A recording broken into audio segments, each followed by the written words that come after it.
Praise the name of the Lord and blessed be His most precious name. I really praise and thank the Lord because His mercies are new every morning and great is His faithfulness. Amen po ba doon? Now, kapatid kaibigan, nung tayo ay isinilang, hindi tayo nabigyan ng kalayaang mamili ng ating mga magulang. Amen? Hindi rin po tayo nabigyan ng kalayaang mamili kung saan tayo ipapanganak. Amen po ba? At hindi rin po tayo binigyan o nabigyan ng kalayaan para mamili ng ating citizenship. Amen? Nung tayo po ay isinilang. Pero dumarating din po yung panahon na nagkakaroon na tayo ng kalayaang mamili kung anong gusto nating gawin. Kapatid, ang kalayaang yan ay kaloob sa atin ng ating Diyos na buhay, ang Diyos na lumikha sa atin, ang Diyos na makapangyarihan sa lahat. Praise the name of the Lord. Because you see, He is such a perfect gentleman na hindi niya po ini-impose yung kanya pong will sa atin para sumunod sa Kanya. He is such a perfect gentleman na hindi niya rin po ifino-force yung way niya sa atin para gawin ang ipinag-uutos niya. No. He is such a perfect gentleman na hindi niya po tayo ginawang robot o kaya puppet para maging sunod-sunuran lamang sa mga tagubilin niya. As a matter of fact, He is not a dictator type of God. Sa totoo lang, kapatid, siya yung Diyos na nagbigay sa atin ng kalayaang mamili. Siya yung Diyos na nagbigay sa atin ng kalayaang mamili. At yan ang magiging tema ng pag-uusapan natin today. At ang title po ng ating pag-uusapan, Freedom to Choose. Ang atin pong verse o ang atin pong text ay mula po sa aklat ng Joshua chapter 24 verses 14 and 15. Ito po yung senaryo niyan. Si Joshua na po ang leader ng Israel. Patay na po itong si Moses. So si Joshua na po nangunguna sa Israel para ihatid po sila at makapasok po sa Promised Land. At bilang leader po ng Israel, kitang-kita po nitong si Joshua yung araw-araw na pamumuhay ng Israelita. Kung saan po mas gusto pa nila na sila po ay sumamba at maglingkod sa mga Diyos-Diyosa ng mga Amorites at saka ng mga Egyptians. Kesa po sumamba at maglingkod sa tunay na Diyos na nagbigay sa kanila ng buhay at nagligtas sa kanila mula po sa kanilang captivity o pagkakaalipin sa Egypt at ngayon po ay nagbigay sa kanila ng kalayaang lumabas ng Egypt patungo nga po sa Promised Land. Nakalimutan na nila ang Panginoon. Sa iba na pong Diyos-Diyosa nakatuon ang kanilang pananampalataya. At labis po itong nabigatan itong si Joshua, kaya nagpasya po siya na sa araw nito, haharapin ko ang Israel. Kakausapin ko ang Israel, kokonfrontahin ko ang Israel, hahamunin ko ang Israel na mamili. At kapatid, naniniwala ako na matapos po ng pag-aaral natin na ito, magkakaroon ka rin ng pagkakataon na mamili. So, babasahin po natin ang aklat ng Joshua chapter 24 verse 14 at saka verse 15. Si Joshua po nagsasalita dito, kausap niya po yung Israel. Please, makinig po tayong mabuti. Ganito po ang sinasabi. Verse 14. Now, fear the Lord and serve Him with all faithfulness. Throw away the gods your ancestors worship beyond the Euphrates River and in Egypt, and serve the Lord. But, ang sabi niya sa verse 15, if serving the Lord seems undesirable to you, then choose for yourselves this day whom you will serve, whether the gods your ancestors served beyond the Euphrates or the gods of the Amorites in whose land you are living. At tapos ito po yung kanyang binigyan ng diin. But as for me and my household, we will serve the Lord. Pero para sa akin at ang aking buong sambayan, maglilingkod kami sa Diyos. So hinahamon niya rito ang buong Israel na mamili. Sino ang i-worship nyo? Sino ang paglilingkuran nyo? Ang Diyos ng mga Amorites, ang Diyos ng mga Egyptians, o ang Diyos ng Israel na nagbigay sa inyo ng kalayaan, na nagligtas sa inyo? Kapatid, noong tayo po'y magkaroon ng isip, namimili na tayo kung ano ang gusto natin. At hanggat maaari, nature natin na kung ano ang gusto natin, yun ang masunod. Kaya nga po, napakaraming pagkakataon na hindi tayo sumunod sa ating mga magulang. O maaaring hanggang ngayon, hindi ka pa rin sumusunod sa iyong magulang. Kaya hindi rin tayo sumusunod, kung kayo is mga estudyante, hindi kayo sumusunod sa teacher niyo. At kung ikaw ay empleyado, hindi ka sumusunod sa boss mo o kaya sa supervisor mo. At bilang mamamayan ng ating bansa, hindi rin sumusunod sa mga taong gobyerno nabigyan ng katungkulan, na mamahala sa atin. Ayaw nating sumunod. Kasi sa totoo lamang, ayaw po nating mapakialaman. Ang gusto natin, yun lang ang masusunod. Ayaw po natin na tayo po ay pinagbabawalan.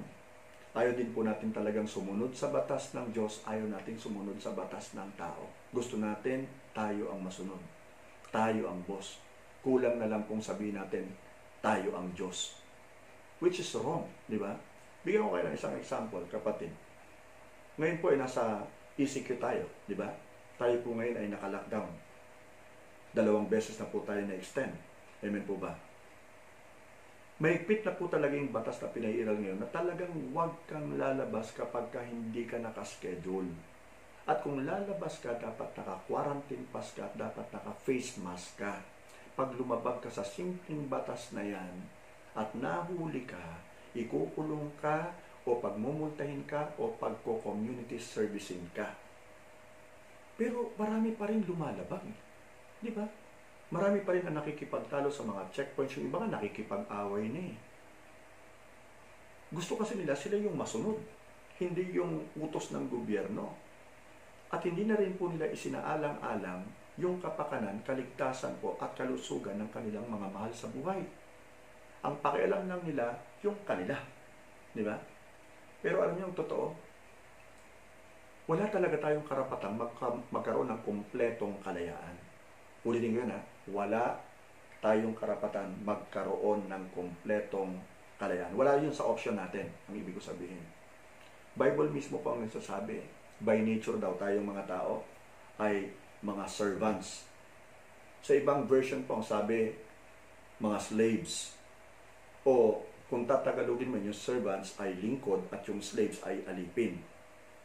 Bagamat hindi raw po natin nare-realize yun. Ganun pala ang situation natin.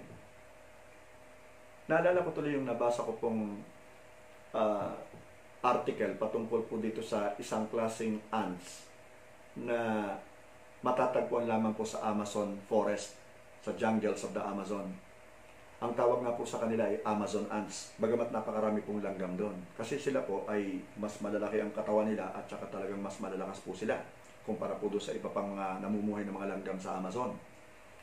Ang isa pang tawag po sa kanila ay Polyergus ants. At ang nakakatch po ng attention ko ay ang tawag sa kanila na slave-making ants. Slave-making ants. May mga panahon po kasi na itong mga Amazon ants na ito ay lumalabas po ng kanilang colony. Lulusubin nila yung colonies ng mga kapitbahay nila na mga mas maliliit na ants, mas mahihinang ants. Papatayin po nilang lahat yung mga nagpo-protect noon, yung mga gumagwardiya doon. At pag napatay na po nilang lahat, papasukin nila ngayon yung colony at nanakawin nila, tatangayin po nila o kikidnapin po nila yung mga pupae o yung po mga itlog ng mga langgam na ito. So, dadalhin po nila ngayon yon sa colony nila. At hindi po para kainin, kung hindi para po hayaang mapisa, at pag napisa na po, ang mangyayari dyan, yung mga langgam na galing doon sa napisang itlog, aakalain nila na itong mga langgam na ito, itong mga Amazon ants na ito, ay mga kapamilya nila. Hindi nila alam na ito ay mga nambiktima sa kanila at binihag sila. Kaya ang nagiging trabaho po nila na kinagisnan ay magtrabaho lang ng magtrabaho, maglingkod lang ng maglingkod, araw at gabi po yan. Hanggang sa sila po ay mamatay. Alam mo kapatid, kaibigan, parang ganun din tayo. Sa totoo lang, na tayo po ay naging alipin at naging bihag po ng kasalanan at ni Satanas mula po nung tayo ay isinilang. Dahil naman na nga po natin yung kasalanan ng ating mga unang magulang, si Eva at saka si Adan. Tayo po yung mga bihag at alipin po ni Satanas. Pero ang good news po ay ito. Meron pong solusyon dyan. Ang solusyon, simpleng-simple lamang. Na pag lumapit po tayo kay Jesus, na pag kinilala po natin, kumilala tayo sa Kanya, at tinanggap po natin siya bilang ating Panginoon at personal na tagapagligtas, tayo po ngayon ay bibigyan ng kalayaan mula po sa tanikala ng kasalanan, pagkakaalipin ng kasalanan at ni Satanas. At bibigyan din tayo ngayon ng karapatan na hindi na po tayo hahatulan at hindi na po tayo huhusgahan.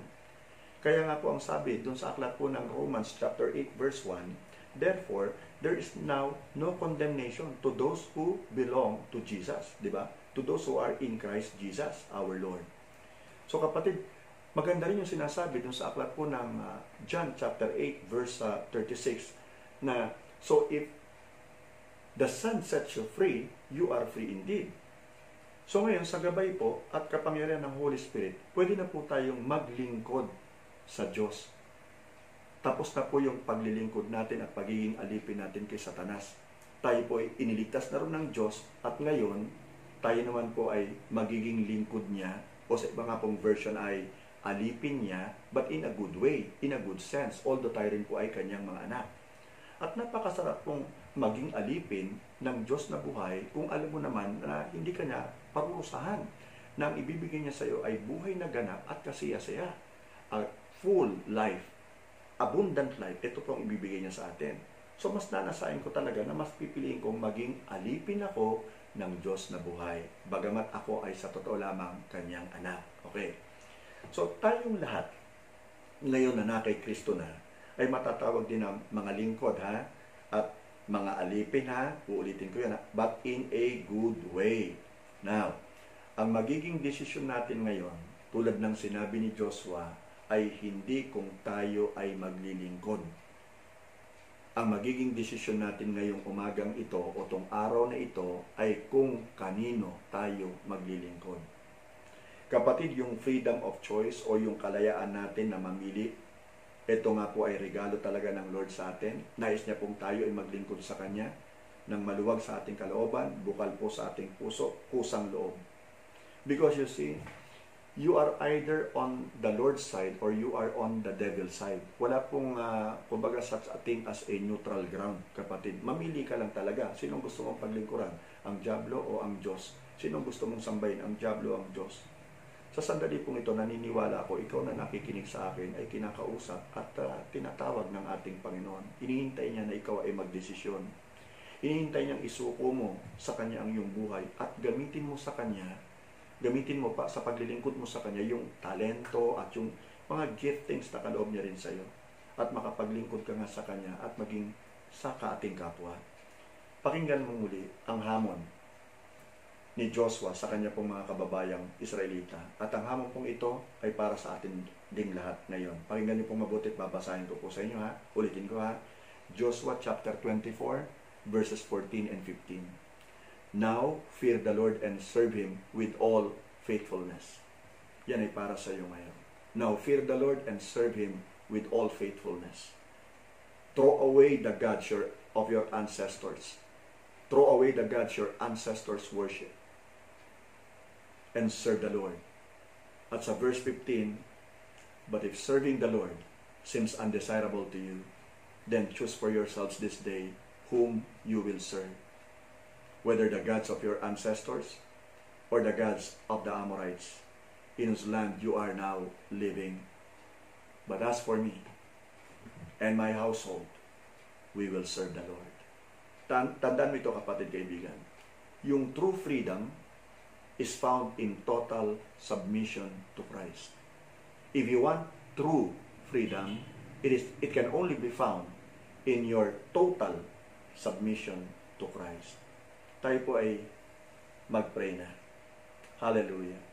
Panginoon, kami nga po ay nagpapasalamat sa iyo. Salamat po sapagkat binibigyan mo po kami, Panginoon, ng freedom to choose.